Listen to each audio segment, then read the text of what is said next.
Ingrown டோநெயில். Ingrown டோநெயில்னால் காலில் நகத்துக்கு இடையில் சைடில் அழுத்தம் கொடுத்து வளர்கிறத நம்ம இன்க்ரோன் டோநெயில்னு சொல்கிறோம். இது யூஸ்வலாக காலில் பெருவிரல்களில் ரொம்ப காமனாக ஏற்படும். இது 2-3 விஷயங்கள்னால யூஸ்வலாக ஏற்படுறதுக்கான வாய்ப்புகள் அதிகம். ஒன்று, ப்ராப்பராக நகம் வெட்டாதது. இன்னொன்று, ரொம்ப ஷார்ட்டாக நகத்தை வெட்டுறது. இன்னொன்று, ப்ராப்பரான காலணிகள் அணியாததுனால இது வர்றதுக்கான வாய்ப்புகள் அதிகம். ரொம்ப ஷார்ப்பாக உள்ள செருப்போ ஷூவோ போடும்போது இது இந்த சைடில் அழுத்தம் கொடுத்து இன்க்ரோன் டோநெயில் வர்றதுக்கான வாய்ப்புகள் ரொம்ப அதிகம்.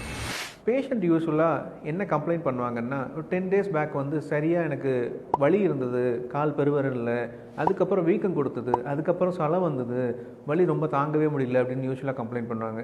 இது எப்படி நம்ம சரி பண்ணலாம் அப்படின்னா, யூஸ்வலாக சளத்தோடு ப்ரெசென்ட் ஆனாங்க அப்படின்னா அதை நம்ம ஆன்டிபயோட்டிக் கொடுத்து சளத்தை முதல்ல கண்ட்ரோல் பண்ணிவிட்டு, அதுக்கப்புறம் மினிமலி இன்வேசிவாக லோக்கல் அனஸ்தெட்டிக் கொடுத்துட்டு சைடில் உள்ள நகத்தை சர்ஜிக்கல் எக்ஸிஷன் மூலயமா இதை சரி பண்ண முடியும்.